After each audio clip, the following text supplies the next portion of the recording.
नमस्कार दोस्तों, स्वागत है आपका आज के मुख्य समाचार में, जिसमें सबसे पहली और बड़ी खबर में आपको बताएंगे कि चीन से मुकाबला करने के लिए अरबों डॉलर खर्च करेगा अमेरिका और बड़ी योजना को दिखा दी हरी झंडी। दूसरी बड़ी खबर में जिक्र होगा कि चीन को एलएसी पर रोकना है तो भारत को पलटवार के लिए रहना होगा हमेशा तैयार, बड़ा बयान दे दिया गया है यहाँ पर। और तीसरी बड़ी खबर में आपको बताएंगे कि भारत में जल्द बनेगी स्पुतनिक की सिंगल डोज वाली वैक्सीन, रूस के राजदूत ने किया बड़ा दावा। दोस्तों, हर एक खबर की गहराई में आपको ले जाएंगे, लेकिन उससे पहले अगर आपको भी देश की सेना और पीएम मोदी पर पूरा भरोसा है तो आप अभी इस वीडियो को लाइक कीजिए और इस लाल बटन को दबा के चैनल को फ्री में सब्सक्राइब करके घंटी बजाकर कमेंट में लिखिए जय हिंद। रुक करते हैं पहली बड़ी खबर की तरफ। चीन से मुकाबला करने के लिए अरबों डॉलर खर्च करेगा अमेरिका, टेक्नोलॉजी फंडिंग योजना को दी हरी झंडी। जी हां दोस्तों, आपको बता दें कि अमेरिका की एक समिति ने गुरुवार को इससे संबंधित बिल को मंजूरी देने के पक्ष में मतदान किया। यह कानून विभिन्न क्षेत्रों को बल देने के लिए 5 वर्षों तक होने वाले बुनियादी अनुसंधान में लगाए जाने वाले अरबों डॉलर पर नजर रखने के लिए बनाया जा रहा है। आपको बता दें कि चीन के 2 शहरों वुहान और सुझोऊ में आए शक्तिशाली तूफान ने जनजीवन अस्त व्यस्त कर दिया है। दोनों शहरों में भारी नुकसान है, कई घर ध्वस्त हो गए हैं और निर्माणाधीन स्थलों पर ज्यादा तबाही हुई। तूफान से 12 लोगों की जान चली गई और 300 से ज्यादा लोग घायल हुए हैं। स्थानीय लोगों को तूफान आने पर आश्चर्य है। आमतौर पर इस क्षेत्र में तबाही मचाने वाले तूफान नहीं आते हैं। आपको बता दें कि अब अमेरिका ने एक जबरदस्त फंड पर मोहर लगा दी है, जिसका उपयोग सिर्फ और सिर्फ चीन को सबक सिखाना और उसको पछाड़ना होगा। रुक करते हैं अगली बड़ी खबर की तरफ। चीन को एलएसी पर रोकना है तो भारत को पलटवार के लिए रहना होगा हमेशा तैयार, मेनन का बड़ा बयान। जी हां दोस्तों, भारत और चीन के बीच रिश्तों को लेकर पूर्व राष्ट्रीय सुरक्षा सलाहकार और रणनीति मामलों के विशेषज्ञ शिवशंकर मेनन ने अहम टिप्पणी की है। उन्होंने कहा कि भारत को वास्तविक नियंत्रण रेखा यानी कि एलएसी पर चीन को किसी भी तरह की गड़बड़ करने से रोकना है तो उसे चीन को जवाब देने की क्षमता बरकरार रखनी होगी। उन्होंने कहा कि चीन एलएसी पर जिस तरह की घुसपैठ कर रहा है उसमें यथास्थिति बरकरार रखने के लिए भारत को अपनी क्षमता बढ़ानी होगी और चीन को जवाब देने के लिए हर वक्त तैयार रहना होगा। मेनन ने एक ऑनलाइन चर्चा के दौरान कहा कि चीन जो कर रहा है उस पर टिप्पणी करने और कुछ अंतर्राष्ट्रीय गठबंधन करने का स्थिति पर कोई प्रभाव नहीं होगा। ऐसे में भारत को एलएसी पर खुद को मजबूत करके ये सुनिश्चित करना होगा कि पड़ोसी देश स्थिति को अपने पक्ष में ना बदल सके। उन्होंने कहा कि टिप्पणी करने या अंतर्राष्ट्रीय गठबंधन करना या संयुक्त राष्ट्र में प्रस्ताव पारित करना इसका जवाब नहीं है। मेरे हिसाब से इसका कोई प्रभाव नहीं पड़ेगा। अगर आप एलएसी पर उनकी हिमाकत को और यथास्थिति को बदलने से रोकना चाहते हैं तो आपको अपनी पलटवार की क्षमता को बरकरार रखनी होगी, जैसा कि हमने अगस्त में कुछ हद तक पैंगोंग के आसपास किया था। आपको समूची सीमा पर यह करने की जरूरत है। शिवशंकर मेनन भारतीय राजनयिक हैं। उन्होंने भारत के प्रधानमंत्री मनमोहन सिंह के कार्यकाल में भारत के राष्ट्रीय सुरक्षा सलाहकार के रूप में कार्य किया, जिन्होंने पहले विदेश मंत्रालय में विदेश सचिव के रूप में कार्य किया था। इससे पहले वो पाकिस्तान और श्रीलंका में भारतीय उच्चायुक्त और चीन और इजराइल में राजदूत भी रह चुके हैं। रुक करते हैं अगली बड़ी खबर की तरफ। जल्द भारत में स्पुतनिक वी का लाइट वर्जन बनेगा। जी हाँ दोस्तों, एक ही डोज में होगा कोरोना से बचाव। आपको बता दें कि कोरोना की दूसरी लहर की चपेट में आए भारत को वैक्सीन की किल्लत का भी सामना करना पड़ रहा है। ऐसे में भारत में कोरोना वायरस के खिलाफ जंग में कोविशील्ड और कोवैक्सीन के बाद अब एक और वैक्सीन स्पुतनिक वी भी अगले सप्ताह से मार्केट में उपलब्ध होगी। इस सब के बीच भारत में रूसी राजदूत एन कुदाशेव ने न्यूज एजेंसी से कहा कि स्पुतनिक वी रूसी भारतीय टीका है और हम उम्मीद करते हैं कि भारत में इसका उत्पादन धीरे धीरे बढ़ाकर 85 करोड़ खुराक प्रति वर्ष तक किया जाएगा। भारत में जल्द ही स्पुतनिक की सिंगल डोज वैक्सीन पेश करने की योजना है। इसी के साथ उन्होंने कहा कि स्पुतनिक वी की प्रभावशीलता दुनिया में अच्छी तरह से जानी जाती है। रूस में 2020 की दूसरी छमाही में शुरू होने वाले लोगों के टीकाकरण में इसका सफलतापूर्वक उपयोग किया जा रहा है। उन्होंने कहा कि रूसी विशेषज्ञों ने घोषणा की है कि यह वैक्सीन नए कोविड-19 वेरिएंट के खिलाफ भी प्रभावी है। जी हाँ दोस्तों, आपको बता दें रूस का वैक्सीन स्पुतनिक वी अब भारत तो आ ही चुका है, लेकिन सिंगल डोज वाला वैक्सीन भारत में ही इसका उत्पादन होगा। इसको लेकर के बड़ा बयान दे दिया है रूस के बड़े डिप्लोमेट ने। इसी के साथ आपको बता दें कि स्पुतनिक की क्षमता पर शुरुआत में सवाल खड़े किए गए थे, मगर बाद में जब इस साल फरवरी में ट्रायल के डाटा को द लांसेट में पब्लिश किया गया तो इसमें इस वैक्सीन को सेफ और इफेक्टिव बताया गया। दरअसल कोविड-19 के रूसी टीके स्पुतनिक वी के तीसरे चरण के परीक्षण में यह 91.6% प्रभावी साबित हुई है और कोई दुष्प्रभाव भी नजर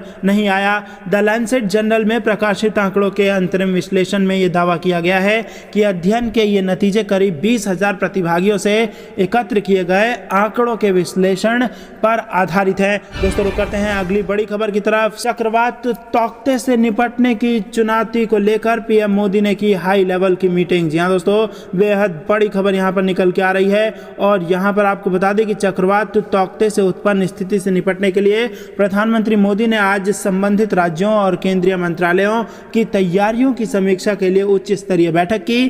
पीएम मोदी ने वरिष्ठ अधिकारियों को लोगों को प्रभावित क्षेत्रों से सुरक्षित निकालने के लिए हर संभव उपाय करने का निर्देश दिया।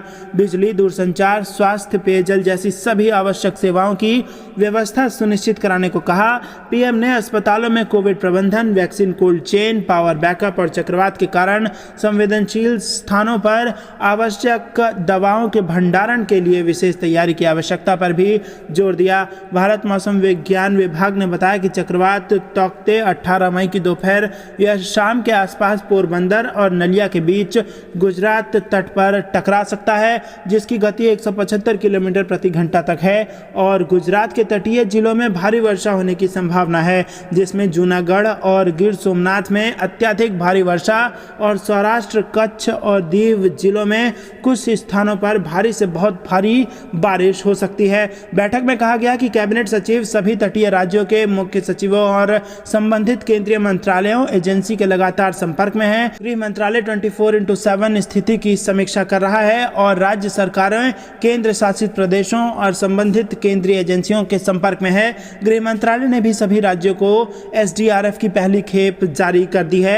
एनडीआरएफ ने 6 राज्यों में 42 टीमों को पहले से तैनात किया है, जो नाव, पेड़ काटने वालों, दूरसंचार उपकरणों आदि से लैस हैं और 26 टीमों को स्टैंड बाय पर रखा गया है। दोस्तों रुक करते हैं अगली बड़ी खबर की तरफ। जम्मू कश्मीर में पुलवामा में बड़े आतंकी हमले की साजिश हुई नाकाम, 10 किलो आईईडी बरामद। आपको बता दें कि जम्मू कश्मीर के पुलवामा जिले में शनिवार को 10 किलोग्राम वजन का एक आईईडी बरामद किया गया। वहीं पुलिस ने दावा किया कि उसने आतंकवादी संगठन जैश ए मोहम्मद के एक हमले को अंजाम देने का षड्यंत्र विफल कर दिया।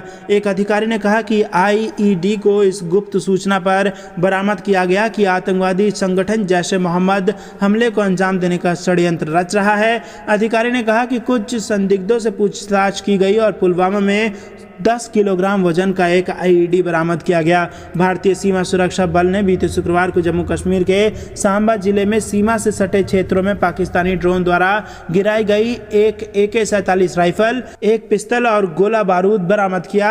अधिकारियों ने यह जानकारी दी। अधिकारियों ने कहा कि ऐसा संदेह है कि हथियार और गोला बारूद गिरने के बाद ड्रोन पाकिस्तानी क्षेत्र में लौट गया। दोस्तों आपको बता दें, जम्मू में बीएसएफ के IG NS जामवाल ने जवानों को बधाई देते हुए इसे एक बड़ी उपलब्धि बताया और कहा कि बल पाकिस्तान के सभी नापाक इरादों को नाकाम करने के लिए अंतर्राष्ट्रीय सीमा पर पूरी तरह से सतर्क हैं। बीएसएफ के एक प्रवक्ता ने बताया कि सांबा सेक्टर में बीएसएफ के जवानों ने तलाश अभियान चलाया। 12:15 पर जवानों को मैदान में पीले रंग के पॉलीथीन बैग में लिपटी वस्तु मिली, जिन्होंने बताया कि पूरी एहतियात बरतते हुए पैकेट को खोला गया और जिसमें AK-47 राइफल, एक पिस्तौल की मैगजीन, 15 राउंड 9mm गोलियां और ड्रोन के पेलोड में लगाए जाने वाला लकड़ी का एक फ्रेम बरामद हुआ है। दोस्तों ये दिन भर कुछ बेहद जरूरी और बड़ी खबरें। रुक करते हैं तमाम अगली बड़ी। अमेरिकी विदेश मंत्री बोले, चीन के खिलाफ ऑस्ट्रेलिया का देंगे पूरा साथ। जी हां दोस्तों, अमेरिकी विदेश मंत्री एंटनी ब्लिंकन ने गुरुवार को चीन द्वारा आर्थिक दबाव के विरोध में ऑस्ट्रेलिया को पूर्ण समर्थन का आश्वासन दिया।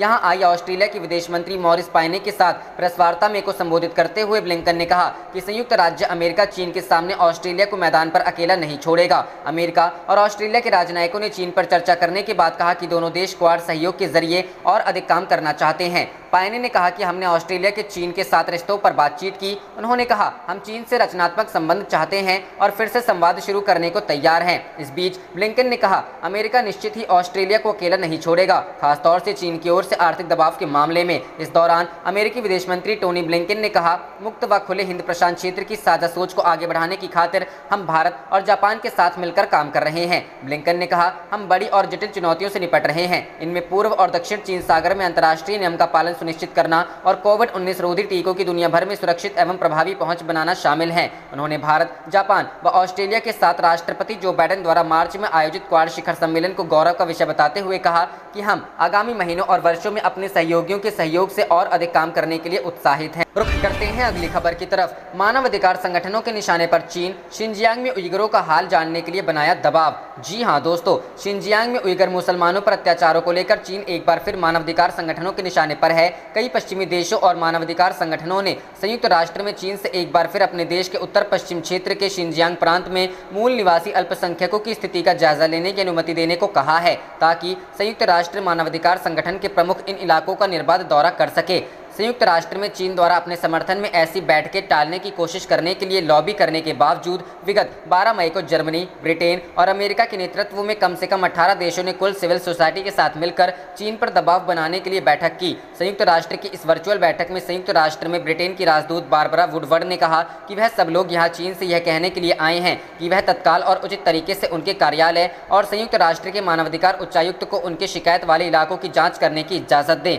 वॉइस ऑफ अमेरिका के अनुसार संयुक्त राष्ट्र की मानवाधिकार उच्चायुक्त मिशेल बैचलेट ने कहा कि उन्होंने बीजिंग पर दबाव बनाया है कि वह प्रताड़ित किए जा रहे उइगर मुसलमानों की स्थिति का चीन के शिनजियांग प्रांत में जायजा लेने दे। रुख करते हैं अगली खबर की तरफ। कोरोना और टीकाकरण को लेकर पीएम की हाई लेवल बैठक, वेंटिलेटर का इस्तेमाल नहीं होने पर जताई नाराजगी। जी हां दोस्तों, प्रधानमंत्री नरेंद्र मोदी ने आज उच्च स्तरीय बैठक कर कोरोना की हालत की समीक्षा की। इस दौरान प्रधानमंत्री कार्यालय के अलावा विभिन्न मंत्रालयों के अधिकारी शामिल हुए। इस बैठक में पीएम मोदी गाँव में घर घर जाकर सर्वे और टेस्ट कराने के लिए कहा है। इसके अलावा प्रधानमंत्री ने वेंटिलेटरों का इस्तेमाल नहीं होने पर भी नाराजगी भी जताई है।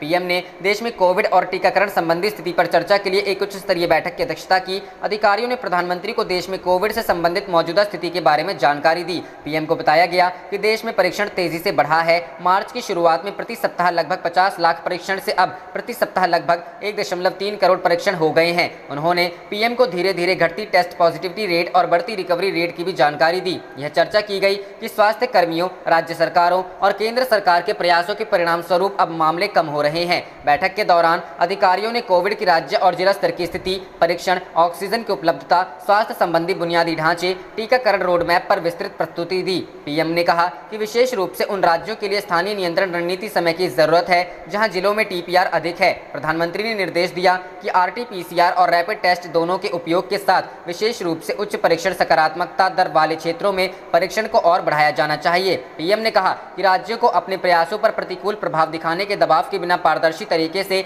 अपनी संख्या की रिपोर्ट करने के लिए प्रोत्साहित किया जाना चाहिए। घर घर जाकर टेस्टिंग और निगरानी के दिए निर्देश। प्रधानमंत्री ने घर घर जाकर जांच और निगरानी पर ध्यान केंद्रित करने के लिए ग्रामीण क्षेत्रों में स्वास्थ्य संसाधनों को बढ़ाने के लिए कहा। उन्होंने सभी आवश्यक उपकरणों के साथ आशा और आंगनवाड़ी कार्यकर्ताओं को सशक्त बनाने के बारे में भी बताया। पीएम ने ग्रामीण क्षेत्रों में होम आइसोलेशन और इलाज के लिए दृष्टांतों के साथ साथ आसान भाषा में दिशा निर्देश उपलब्ध कराने को कहा। प्रधानमंत्री ने निर्देश दिया कि ग्रामीण क्षेत्रों में ऑक्सीजन की आपूर्ति सुनिश्चित करने के लिए एक वितरण योजना तैयार की जाए जिसमें ऑक्सीजन कंसंट्रेटर्स का प्रावधान शामिल है। प्रधानमंत्री ने कहा कि ऐसे उपकरणों के संचालन में स्वास्थ्य कर्मियों को आवश्यक प्रशिक्षण प्रदान किया जाना चाहिए और ऐसे चिकित्सा उपकरणों के सुचारू संचालन के लिए बिजली की आपूर्ति सुनिश्चित की जानी चाहिए।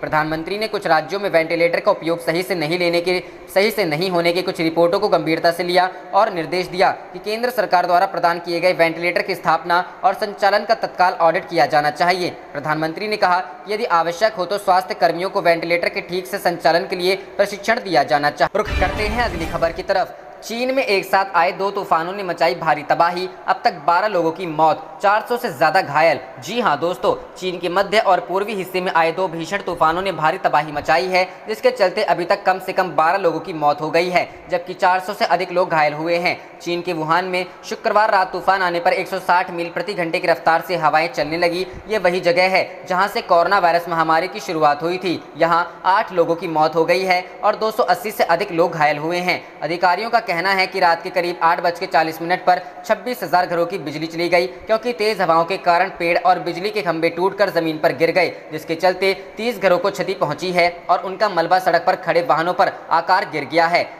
गिर गया। तूफान के कारण निर्माण से जुड़े कार्यों में इस्तेमाल होने वाले 2 क्रेन को भी नुकसान पहुंचा है। स्थानीय मीडिया का कहना है कि इससे 37 मिलियन युआन का आर्थिक नुकसान हुआ है।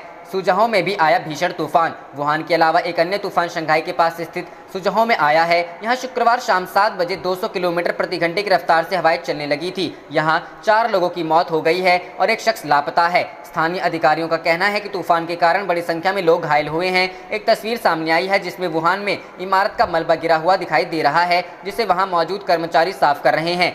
नानचोंग में आई थी तूफानी आंधी। चीन के जियांगसू प्रांत में तूफान आना एक आम बात है। यह जगह देश के दक्षिण पूर्व में स्थित है। यहाँ साल भर में औसतन 7 से 8 बार तूफान आता है। इस महीने की शुरुआत में नानचोंग में भी तेज आंधी आई थी, जिससे 11 लोगों की मौत हो गई। यह जगह शंघाई के पास स्थित यांगसी नदी के करीब स्थित है। हालांकि देश के अन्य हिस्सों में तूफान आना दुर्लभ ही होता है। इससे पहले जुलाई 2019 में लियाओनिंग में तूफान आया था, जिसमें 6 लोगों की मौत हो गई। रुख करते हैं अगली खबर की तरफ। कुछ ही घंटों में चक्रवाती तूफान तौकते मचा सकता है तबाही, गृह मंत्रालय ने जारी की एडवाइजरी।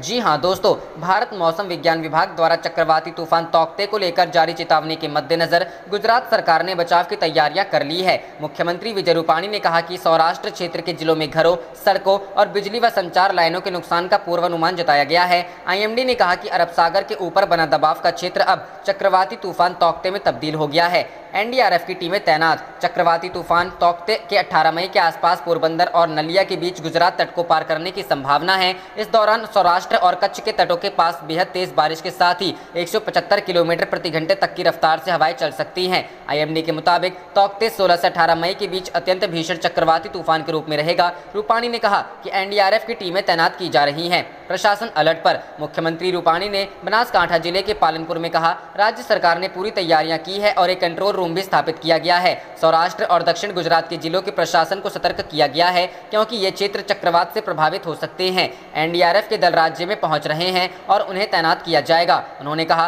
कि राज्य सरकार चक्रवात से होने वाले जनहानि से बचाव के लिए पूरी तरह प्रयास करेगी। गृह मंत्रालय ने जारी की एडवाइजरी। इस बीच केंद्रीय गृह मंत्रालय ने एडवाइजरी जारी कर गुजरात सरकार को परिस्थिति पर निरंतर निगरानी रखने और करीबी नजर बनाए रखने को कहा है। साथ ही सावधानी उपाय करने की भी सलाह दी है। मंत्रालय ने यह भी कहा कि राज्य में मछली पकड़ने की गतिविधियों पर पूरी तरह रोका जाना चाहिए और प्रभावित इलाकों के लोगों को घरों में ही रहने को कहा जाना चाहिए। आईएमडी ने जारी किए गए बुलेटिन में कहा, इसके अगले 6 घंटे के दौरान भीषण चक्रवाती तूफान में परिवर्तित होने की काफी संभावना है और फिर अगले 12 घंटे में इसके अत्यंत भीषण चक्रवाती तूफान में बदलने की संभावना। रुख करते हैं अगली खबर की तरफ। चीन ने माउंट एवरेस्ट पर रद्द की चढ़ाई, जाने किसके डर से लिया यह फैसला। जी हां दोस्तों, चीन ने बाहर से आ रहे कोविड-19 मामलों की आशंका के बीच माउंट एवरेस्ट पर चढ़ाई की सभी गतिविधियों को रद्द करने का फैसला किया है। एक आधिकारिक बयान में इस बात की जानकारी दी गई, जिससे यह साफ हो गया कि फिलहाल चीन की तरफ से दुनिया की सबसे ऊंची पर्वत चोटी पर चढ़ाई की गतिविधियां बंद रहेगी। शुक्रवार को चीन के जनरल एडमिनिस्ट्रेशन ऑफ स्पोर्ट्स ने इस बारे में बयान जारी किया। बता दें कि एवरेस्ट चीन नेपाल सीमा तक फैला है, जिसका उत्तरी भाग तिब्बत के टिंगरी काउंटी में स्थित है। चीन को सता रहा है डर। रिपोर्टर्स के मुताबिक चीन को डर है कि नेपाल की तरफ से आने वाले पर्वतारोहियों के चलते कोरोना वायरस उनकी तरफ भी पहुंच सकता है। बता दें कि कई पर्वतारोही टिंगरी में रुके हुए हैं और चीन की सरकार के इस फैसले के बाद अब वे एवरेस्ट पर चढ़ने के लिए आगे नहीं बढ़ेंगे। बता दें कि एक तरफ चीन ने जहां कोरोना पर नियंत्रण पा लिया है, वहीं दूसरी तरफ नेपाल इस महामारी से बुरी तरह जूझ रहा है। बीते कुछ दिनों में नेपाल में हालात इतने खराब हो गए हैं कि कोरोना से अपनी जान गंवाने वालों के अंतिम संस्कार के परिजनों को इंतजार करना पड़ रहा है। कोरोना महामारी के बीच नेपाल ने एवरेस्ट पर चढ़ाई के लिए 408 पर्वतारोहियों को परमिट जारी किया था। इस बीच अमेरिका और स्विट्जरलैंड के 2 पर्वतारोही पहाड़ पर मृत पाए गए थे, जिससे हड़कंप मच गया था।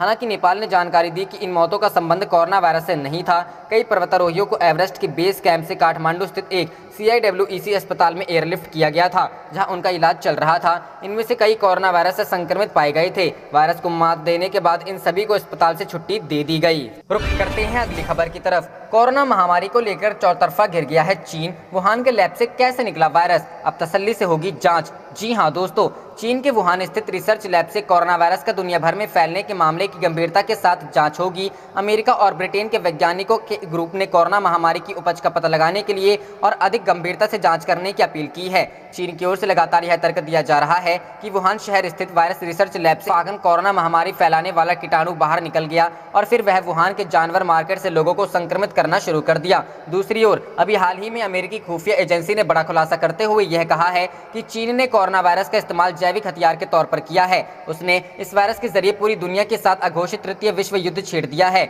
मीडिया की खबरों के अनुसार चीन की सेना पीपल लिबरेशन आर्मी से जुड़े वैज्ञानिक और हथियार विशेषज्ञों ने भी अमेरिका खुफिया विभाग के दावों का समर्थन किया है। चीन की इस हरकत के पीछे का तर्क यह है कि वर्ष 2019 के पहले से ही अमेरिका और चीन के बीच ट्रेड वॉर शुरू हो गया था। चीन की अर्थव्यवस्था पूरी तरह से धराशायी होने लगी थी और उसका जीडीपी ग्रोथ 6.5% से भी नीचे पहुंच गया था और आर्थिक वृद्धि में हुए नुकसान के पीछे चीन अमेरिका को सबसे बड़ा जिम्मेदार मानता है। ऐसी स्थिति में यह पहले से ही लग रहा था कि इन दोनों महाशक्तियों में जिस प्रकार का कारोबारी जंग छिड़ा हुआ है वह कई सैनिक युद्ध में तब्दील न हो जाए। इसी बीच दिसंबर 2019 में चीन वुहान शहर स्थित वायरस रिसर्च लैब से कोरोना का कीटाणु बाहर निकल जाता है और वह वहां के जानवर बाजार में प्रवेश कर जाता है। इसके बाद वह केवल चीन के वुहान शहर तक से ही सीमित नहीं रहता है, बल्कि धीरे धीरे कोरोना का वायरस भारत समेत पूरी दुनिया में फैलकर महामारी का सबब बन जाता है और वह लगातार अब तक अपना स्वरूप बदल कर तबाही मचा रहा है। कभी वह ब्रिटेन का स्ट्रेन बन जाता है तो कभी ब्राजील का, और अब तो विश्व स्वास्थ्य संगठन पूरी दुनिया को यह बताने लगा है कि भारत का स्ट्रेन दुनिया के 44 देशों में फैल गया है। आप देख रहे थे आपका अपना चैनल जय हिंद जय भारत।